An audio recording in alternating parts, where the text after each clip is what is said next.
কাশ্মীর সীমান্তে একটি সামরিক চৌকিতে আত্মসমর্পণে সাধারণ প্রতীক হিসেবে পরিচিত সাদা পতাকা উত্তোলন করেছে ভারতীয় সেনারা, এমন দাবি করেছে পাকিস্তান। পাকিস্তান সরকার তাদের অফিসিয়াল এক্স অ্যাকাউন্টে এই দাবি করেছেন। আন্তর্জাতিক বিভিন্ন গণমাধ্যমে এমন খবর উঠে এসেছে।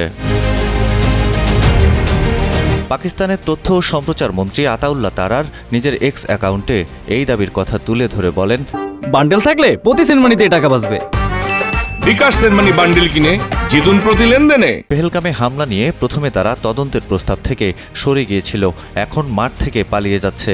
তবে সীমান্তে সাদা পতাকা উড়িয়ে ভারতীয় সেনাদের পিছু হটার ব্যাপারে গণমাধ্যমগুলো এখনও নিশ্চিত করতে পারেনি। এদিকে পাল্টাপাল্টি হামলায় উত্তপ্ত ভারত পাকিস্তান। বুধবার ভোরে পাকিস্তানের আজাদ কাশ্মীর ও অন্যান্য জায়গায় ক্ষেপণাস্ত্র হামলা চালায় ভারত। এতে শিশুসহ ৮ জনের মৃত্যুর খবর পাওয়া গেছে। আর ভারতের দাবি, পাকিস্তানি সেনাদের গুলিতে ৩ ভারতীয় বেসামরিক নাগরিক নিহত হয়েছেন। যুদ্ধ পরিস্থিতি থেকে ফিরে আসতে দুই দেশকে সংযমের আহ্বান জানিয়েছেন জাতিসংঘ মহাসচিব আন্তোনিও গুতেরেস। সৈয়দ মাহমুদ, কালের কণ্ঠ।